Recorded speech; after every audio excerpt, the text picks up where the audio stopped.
such a timely topic because, I do a monthly TV show with another coach. It's only shown in New York, but what we talked about was ageism in coaching and wisdom. And I'm re-messaging, I'm working with a coach right now to re-message my brand. And she said, your superpower is your age. I am much, much older than I look. And she said, Terry, you have got to get out there and let people know that you have decades and decades and decades of life experience and business experience and wisdom, that you really bring hope to people. Who wouldn't want to tap into you? Wow. She said, who wants to work with a 30-year-old in coaching? So this is exactly what I'm working on. Exactly. Beautiful, beautiful. Since we already started the recording, let's continue with this, all right? So our audience, Terry, would love to have you to do a little introduction about who you are, the works you are doing. Would you please do it for our audience? So I'm Terry Yoffe, and I've had many careers. I've reinvented myself. I've created change numerous times. And I am a executive business and communications coach. And I have had many, many experiences before becoming a coach. And, I'm over 7 decades old. You don't look like that. I know.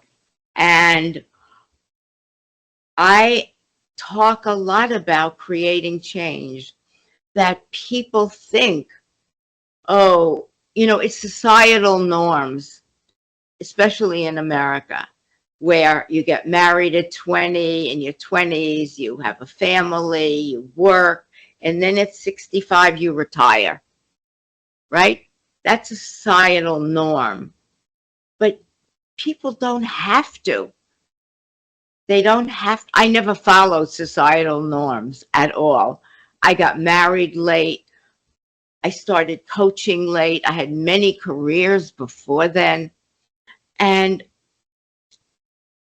I believe that we have one life, many opportunities, but one life. And what do you want to do with it? Do you want to retire because that's what you're told? Or do you have dreams that you want to tap into? But, there are fears. Am I too old? Am I vulnerable? All the naysayers that say, what are you, crazy? But you have to follow your own gut and what's important to you. Because as we age, we have so much wisdom to offer people. As a matter of fact, I just wrote an article for this magazine. I have a column in talking about wisdom and how do you share it. So in your newsletter, weekly newsletter? No, there's a new monthly magazine out that's somebody I know put together. And I have a column in it. And every month I do a column called The Power Of. And I say, whatever I say, creating change or wisdom. And I go on and talk about what's important about that.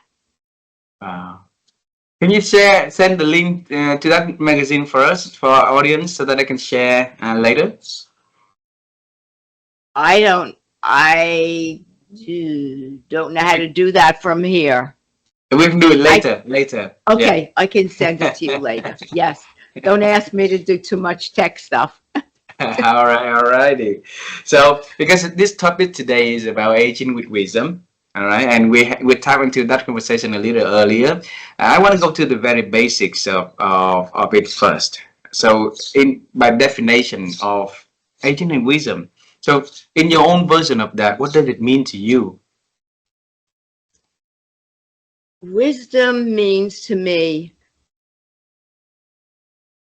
what information or what you've lived through that has provided an individual with their own wisdom, how they created change within themselves. I didn't grow up in a great environment, right? I had to struggle to find my own path, to create the changes I wanted in my life. So as you go through the struggles and the challenges, you gain wisdom about, oh, I did that. I can help somebody else that might have that issue. Or I got fired so many times. What does that feel like? People feel ashamed. People don't like to talk about it. Well, nothing wrong with getting fired. It's what you do with the lessons you've learned.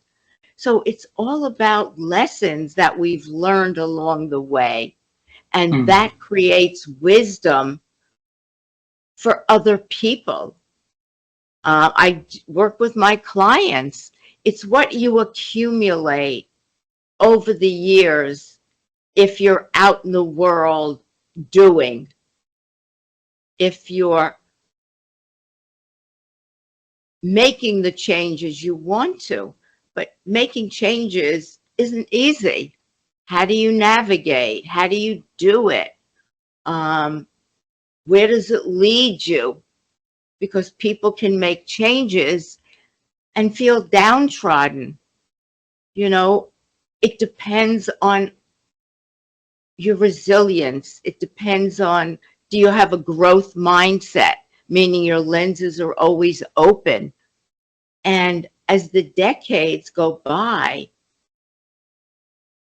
you have stored so much knowledge. I don't mean book knowledge, just knowledge that, my God, if you don't share it, shame on you. Because there are so many people.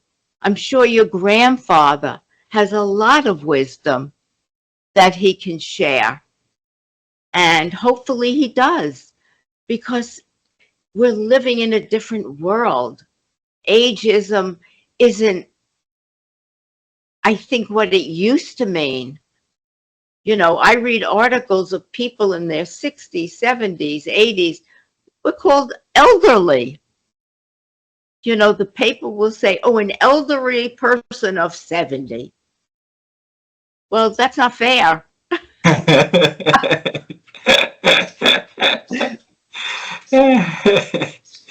uh, so, So, because you're not the person following societal norms, right? You say right. earlier. Uh, And there are more and more people that aren't. More and more people are doing things, or, ageism doesn't exist anymore. It's what you do with your life. If you're going to fall into the trap of ageism, then you may not really tap into what your passions are. I mean, mm, as a coach, my passion and what I talk about is creating change, making an impact, making a difference. How can somebody do that? It doesn't have to be magnanimous. It can be small. As I mm. say, I'm an ordinary person. I had to literally find my way in the world. Nobody showed me. Nobody helped me. I didn't have guidance. Yes, I did have some mentors, but I had to stumble and fall and make decisions that were going to get me to where I really, in my mind, wanted to go. I Wow. wanted more for myself. And people settle. They shouldn't. They don't have to. So when you say that there's a trap of ageism, you don't have to follow the trap of ageism. Tell us more about those traps, though. Traps of ageism.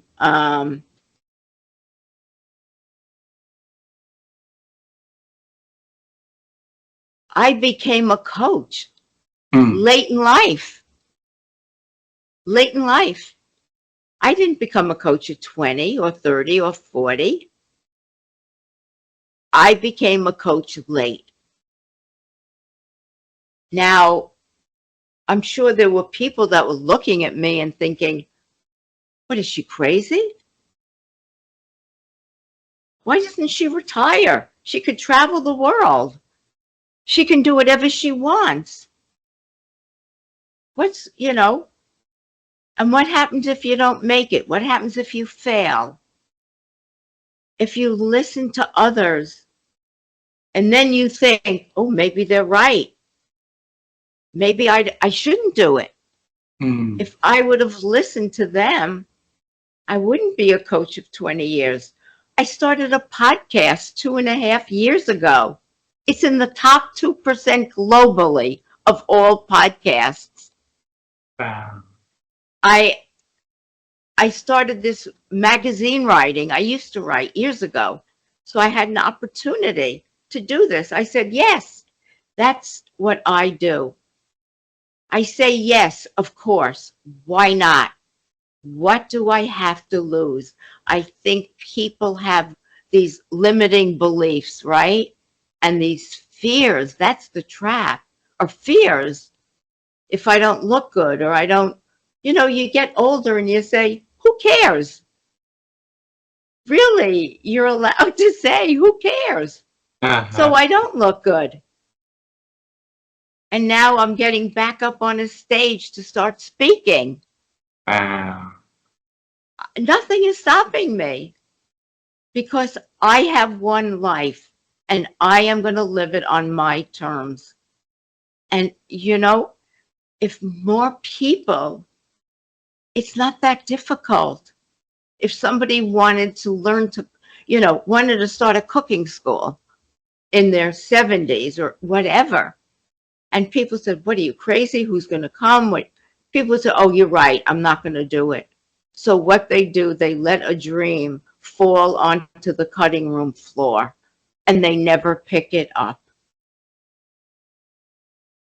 And I'm so passionate about people finding extraordinary things to do, to make an impact, to make a difference. There are so many people out there that you can give hope to.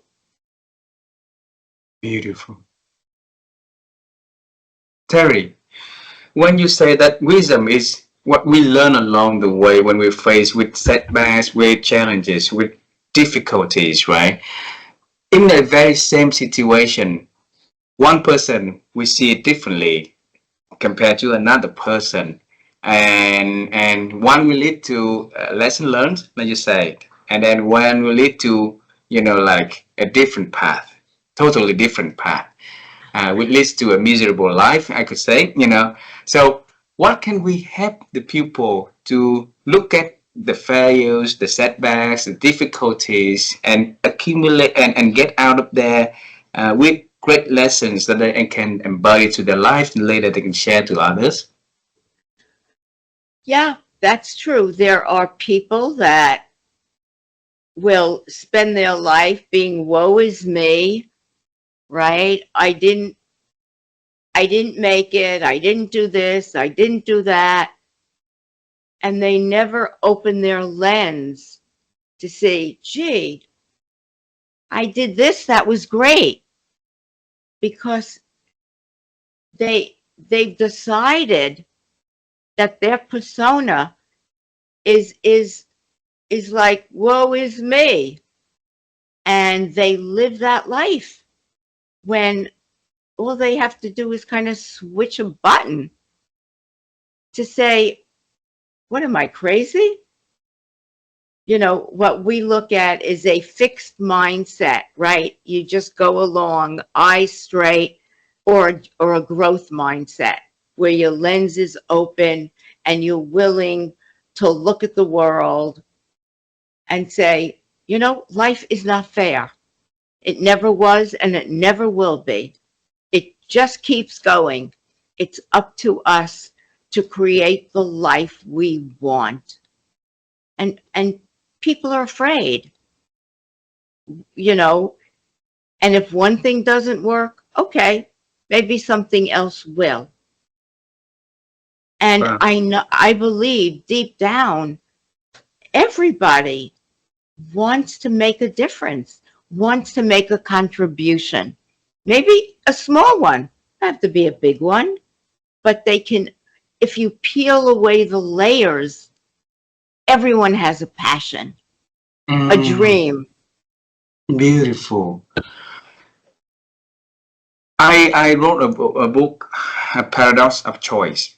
Okay, we have so many choice nowadays, and because of those noises, it's really impact on, you know, our decisions. And knowing what we want seems to be mixed in those chaos of informations. So, and that's why a lot of people are confusing about what they really, really want in this life, and they keep carry on the day thinking about what they want, thinking about what they want instead of doing and following their dreams. So, what could we do, Terry, to have the to navigate that chaos world and peel the onion layers to start seeing the things inside of them? Hire a coach Hire coach. to start, because it's very hard to do it alone. Hmm. And you used a great word. We all can make a choice at any given moment of our life. In a split second, we can choose to wallow, or we can choose to say, you know what, I'm going for it. Hmm. And with every choice, there's a consequence. Everything. Hmm. You make a choice and you get a consequence.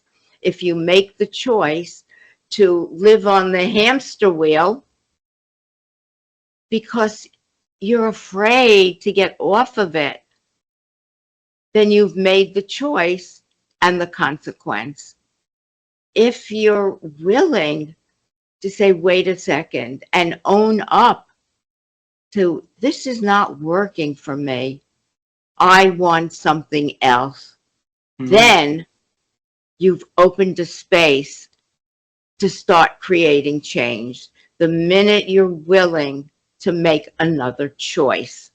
Beautiful. And it's all choice and consequence. But the thing is, so many people have the passion, have a desire, but they're on the hamster wheel. Wow.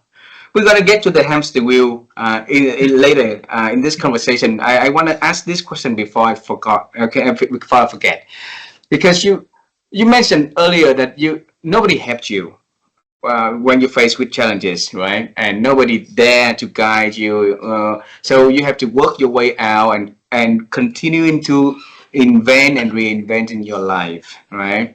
So I want to bring you to one of those, you know, like hard times that you have to make a big decision in your life. So what was in your head, in your thinking back then before you make that choice of what Terry Yoffe you're gonna do next? I had moved into the city, and Mm, somewhere in me, I knew my life was not working.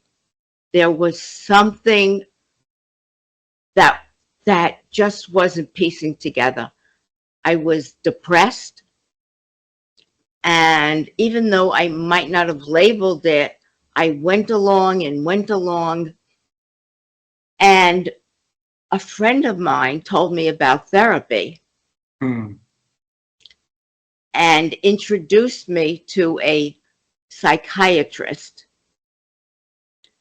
And I made a choice to work with him for 7 years, 3 times a week, to figure out what was going on with me.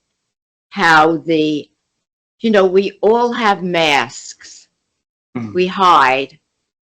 And when you're willing to drop the masks one at a time until you lay vulnerable, that was my choice.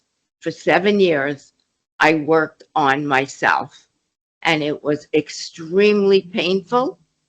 It was very challenging. I think it was one of the hardest times of my life. However, I knew if I could go through that, I could do anything. Mm. And that was a decision that I made because somewhere deep inside, I think I had a image of where I wanted to go. And I knew I wasn't going to get to that image until I changed myself. Wow. And I did. And even after it, it took me time. But I really started to be different, act different. I took back my power, if you Wow. will. So Terry, 7 years, 7 year in therapy, 3 times a week, three three times a week. times a week for 7 years. It is very long time. All right. So it's about 700 days. I put it that way. All right. And a lot of people want change to be so fast to see the result right away. But and then because of that length of investment in times and efforts, even if they know that the future is promising, if they can pass through that, but they gave up along the way, maybe in 30 days, 50 days, 70 days. Right, And then you exactly. gave yourself the permission to make that choice, follow with that one, and for years, for 7 years, 3 times a week like that is, how did you know that has to be a a decision that decision is right for you and you must follow with that path. First of all, I didn't know, Mm. but I'm very intuitive. And slowly, I started unraveling my life. I started unraveling what was there, what was the mask I was showing when the pain was layers into me. And, I'd cry to the therapist and say, everyone I know is getting married. Everyone I know is having children. And look at me. I'm here on a couch working on myself. And in the end, that was my journey. Everyone's got their own journey. I can't tell somebody to go lay on a couch for 7 years. They Uh-huh. don't do it anymore. Yes, people want quick results. But when you're working on yourself, it's not so quick. You're dealing with a piece of machinery in your head called your mind. Mm. And, that's what you're doing. You're peeling away the layers of who you thought you should be rather than who you are. And I don't expect anyone who's listening to do what I did. But however, that was my journey. Everyone's got their own. From there, I started studying Buddhism. I did a lot of modalities. I went on a Buddhist retreat. I went up to the mountains of New Mexico and slept on a bus. Here I am, a New Yorker, a sophisticated New Yorker who just peeled it all down and did this, which was amazing. So people, it's taking chances. I don't expect, people to look at me and say, they're going to do what I did, because my journey is very, very different than most. I have a mission, and who I've become is because of all the work I did on myself. I wouldn't be where I am today. Speaking to someone like you and other people, really, I feel really honored that you asked me to talk about a subject that I am now talking about in real life. This is what I'm talking about with people and podcasts and clients. So there you are, synchronicity. If you read the book The Choice by Edith Eger, she's a survivor, Holocaust survivor, very beautiful. She's also live in New York City, and she said that people are sent to her. So people are sent to our lives.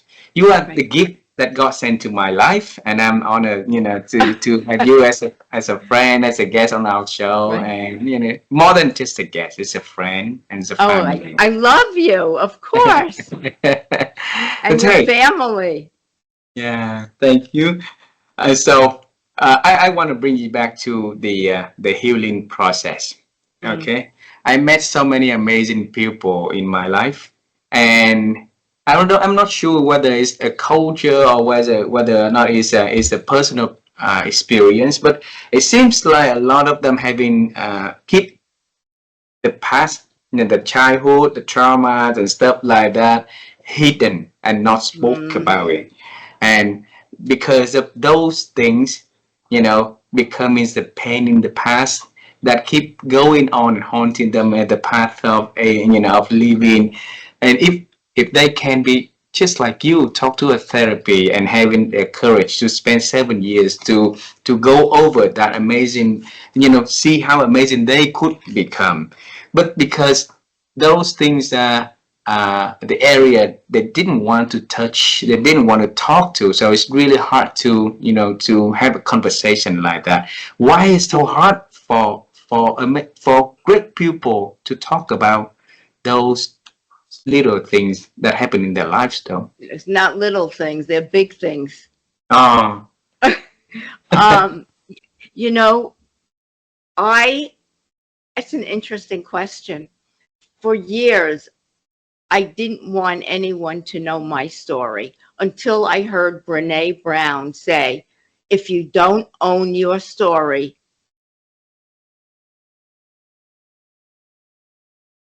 it will haunt you.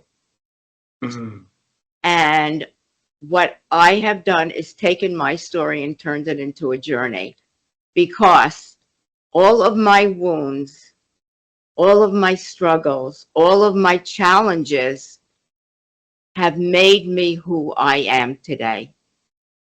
And it's sad when people hide their past.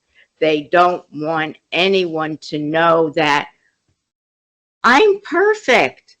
I don't have a past. The past doesn't define us. It helps us with the lessons we need to learn on the way.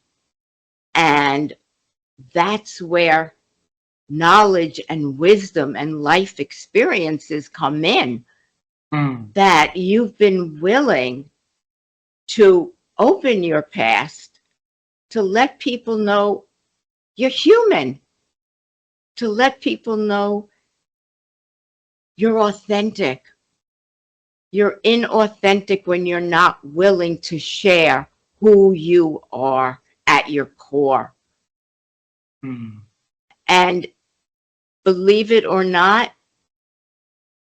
that past, I can guarantee you, is running you now.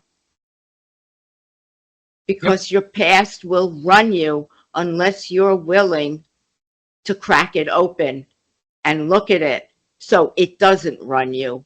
I had a phrase, what runs you runs your business. So hiring a coach is a way to unveil it. It's a great way because you can't do it yourself. You know, the mind will or the ego or the gremlin or the saboteur, whatever you want to call it, you've got to find someone that's willing to hold that mirror up so you can finally look in it and start dropping the things that hold you back. That, you know, everyone deserves some sort of success. We are here to make an impact, make a difference. It's hard to do that and talk to people when you've got so much baggage that you're trying to cover up. Maybe you're looking great, you know, or you talk well, or you went to a great school. If you've got baggage, it doesn't matter. You can't hide it for long. It's now time for us to talk about the hamster wheel. All right, because now it's linked. A lot of us are running into that hamster wheel, and they say, okay, it's hard for us to remove the package, for us to to be authentic ourselves. Why are we running on the hamster wheel at the beginning anyway?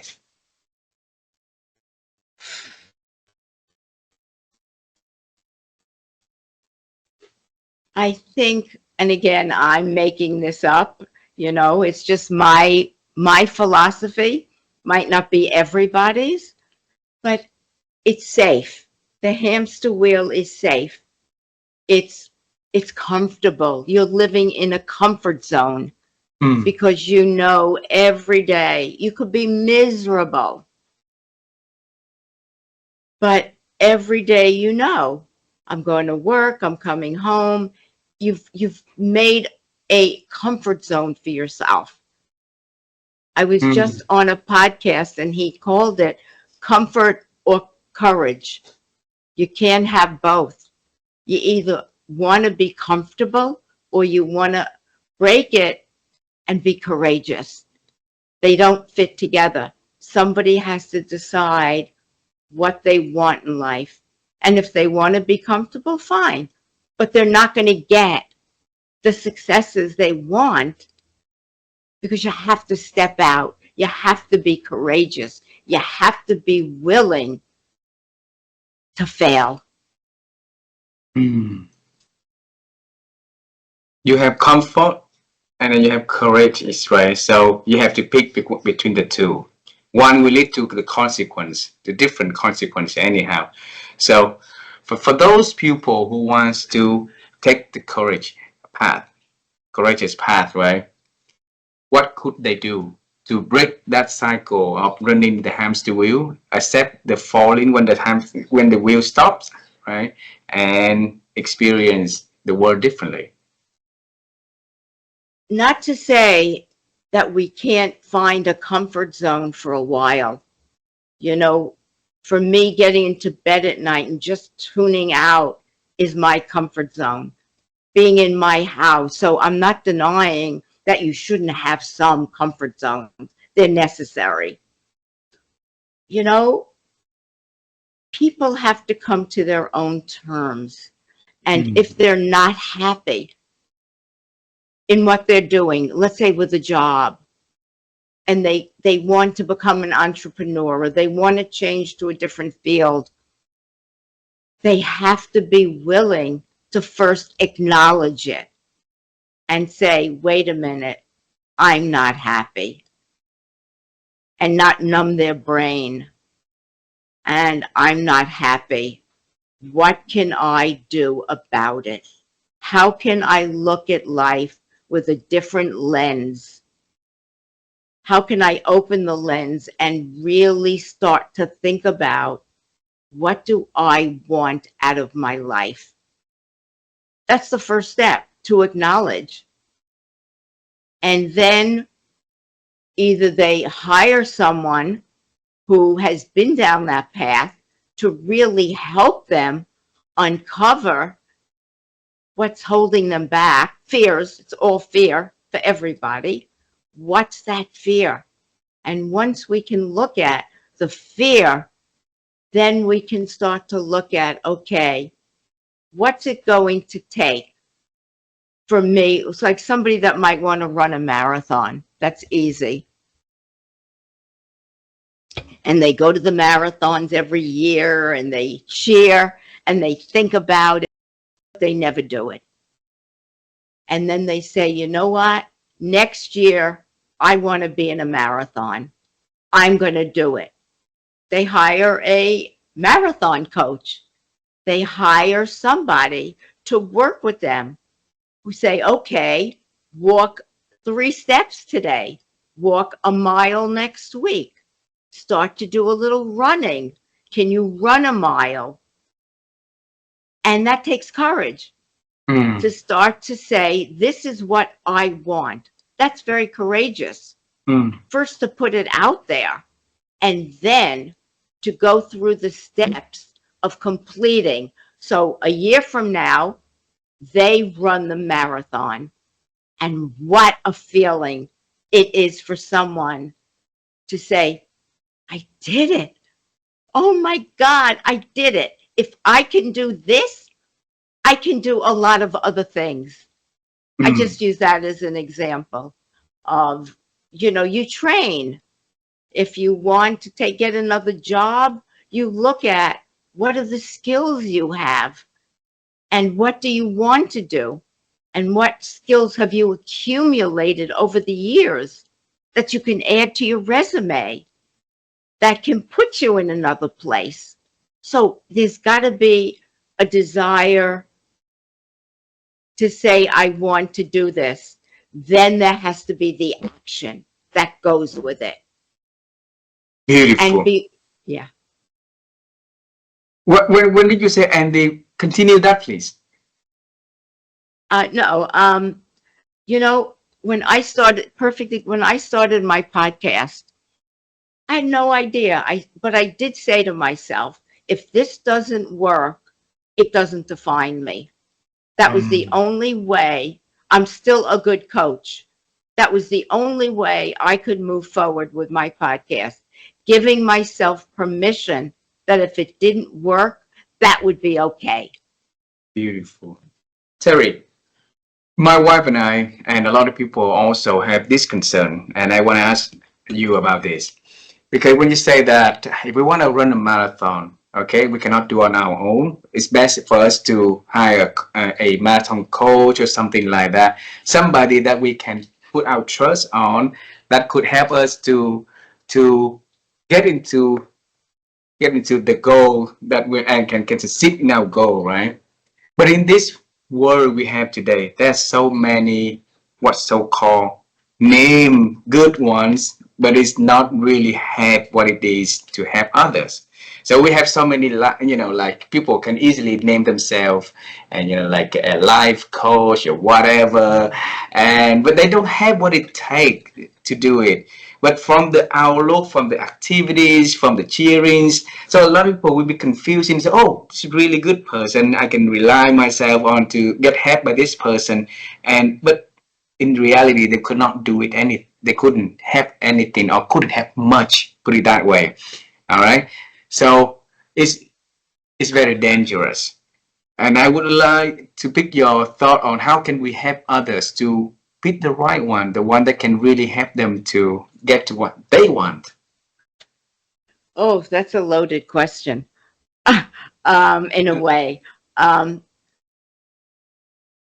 First of all, I think if you're looking for a coach, there are a zillion coaches out there. A zillion. There are a lot of 30-year-old coaches. Depends how old you are. And there are coaches that say, I'm a coach. They hang out a shingle because in their business, they coach people. Well, I think you have to interview people and you have to look at someone that has had years of experience. If you look at my testimonials, I have pages and pages and pages of testimonials. I have credentials. I just didn't fall into being a coach. I had to go through a lot of training. So you have to really look at who this person is. Did they just hang out a shingle Mm. with no experience? And, are they accredited with ICF, the International Coach Federation? That doesn't mean that every ICF coach is great, right? Mm. But you have to do your due diligence. It's like running a marathon. Yes, there can be some big names and all these people, but you have to look at the person that you in your gut feels comfortable with. And it Mm. might not be a big name at all for a marathon, or, find out how many people has this person worked with. Oh, well, I've worked with 2 people Mm. versus, oh, I've helped 100. You want to see their credentials. You want to see testimonials. You want to know who they are. And just speaking to somebody and asking the right questions, you get a sense of who's got wisdom and who's got knowledge and who can help you cross the finish line in any area. It Beautiful. takes time. Yeah.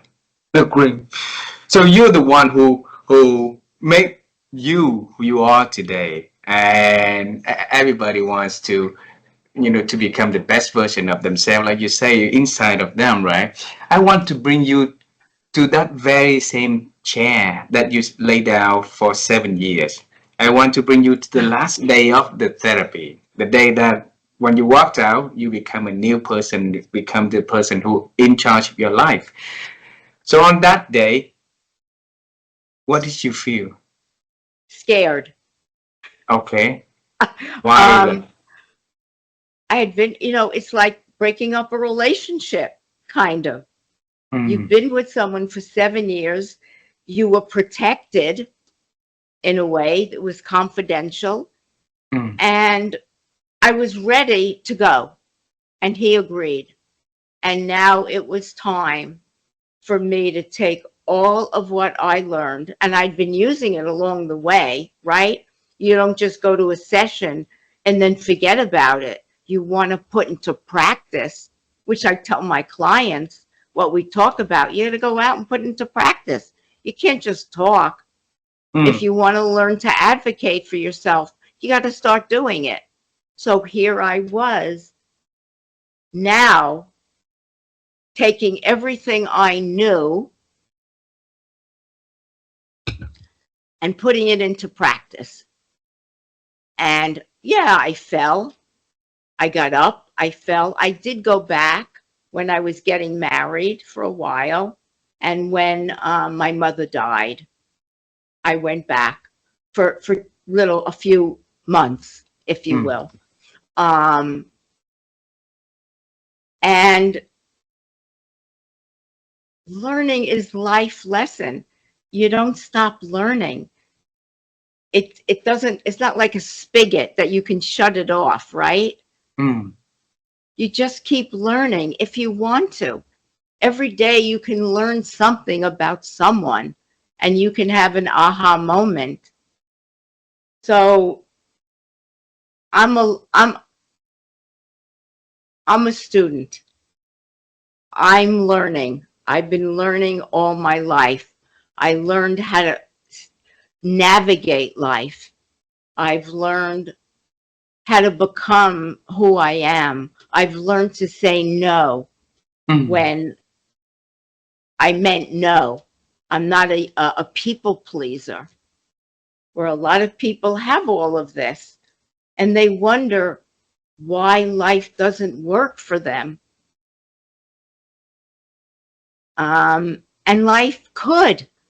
That's the thing. We all have the opportunity to do something if we choose to. You If we have to choose to. make a choice. I Beautiful. made my choice. What else? For for me, I want to bring some practical things for our audience also on the ways of aging with wisdom. So besides learning, what else have you been doing to help yourself to accumulate wisdom and and embody wisdom into your life? So First of all, I coach. You So coach. I learn a lot from my clients. Mm, I I interview people on my podcast. It keeps me relevant. mm, I learn from them. Um, I'm in a group that we meet every week, and it's a lot of spirituality and a lot of aligning and a lot of letting go and just looking around and seeing my family and how am I interacting with them and being aware of, am I being kind? Am I being grateful? Am I thanking the universe for what I have? I don't know if you know David Meltzer. He was just no. on my podcast. He's a pretty well-known entrepreneur. And one of the things he said was, I go to boardrooms and I listen to people, and the way to success is by being empathetic, kind, and always being grateful. Wow. And, he's a pretty well-known person in the US. He's an investor. He's a coach. The movie Jerry Maguire was done in as part of his company, the theme of it. Mm, Um, and we can all, I hate to use the word bitch and moan every day about what goes wrong in our life. And who cares? You could be wow. using that space to say, oh my God, this went right today. I have a bed to sleep in. I have money to do grocery shopping. I have friends. I have family. And look at how grateful you can be in life, because there are so many people that don't have what you have. Yeah. Yep. If we look at what we have, and we will always see how grateful we have. I mean, we are with everything we have. If we look at what we don't have, we keep, have an urge to drive that and get back to the hamster wheels, right? That, Exactly. all righty. I have two last questions for this conversation. Sure. All righty. And and to me, you are the person that really keep reinventing yourself. Being a coach in life, but then becoming one of the best coach. Helping a lot of people to be from amazing to be even more amazing. All right. And then starting your podcast to continue in your learning and stuff like that. I want to understand the secret behind it. So what motivates you, Terry, to keep doing the new thing again and again and again like that? I think my soul, and Your I'm not soul. being funny. Um, I just know I'm here for a purpose. I know that. Mm, And there's great fulfillment in helping others create change, whatever it is. Um, and I just keep going. I couldn't imagine stagnating, you know, and it's about always saying yes, unless somebody's going to ask me to jump off a bridge, which I won't do. But I can't explain it. People ask me that. I say, I don't know.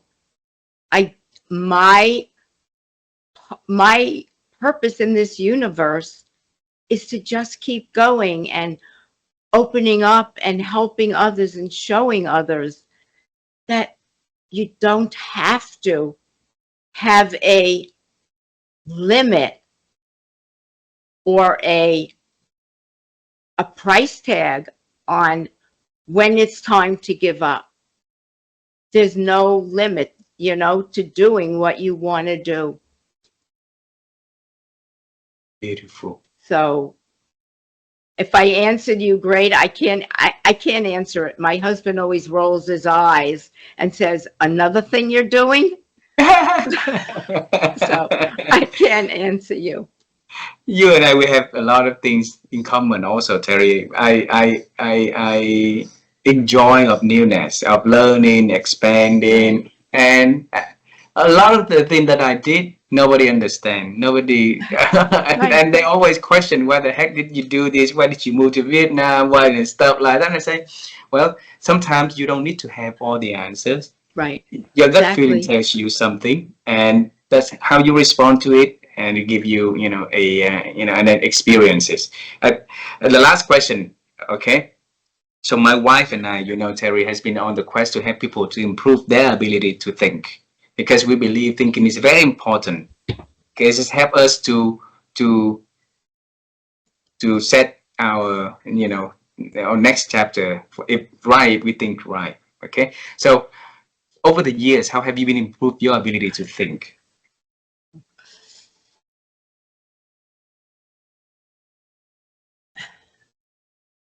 I'm always, my fear is that I'm going to stop thinking. Mm. So I better keep thinking. And when it's when you do new things, you think. I was a coach. I said, I want to do podcasting. That took thought. That took working out to do it and to start it. And I was scared to death, scared.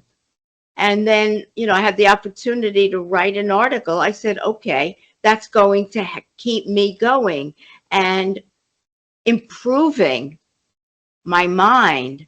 And now getting up on a stage, I find areas where I have to push myself, that I'm not willing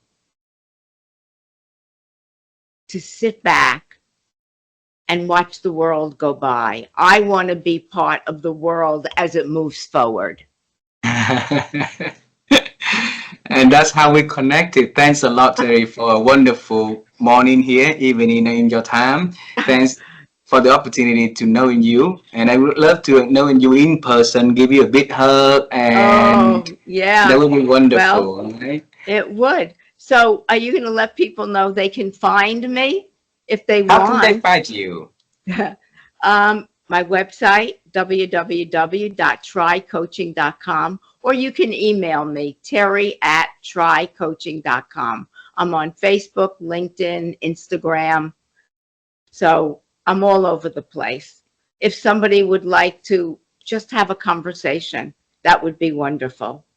Absolutely, absolutely.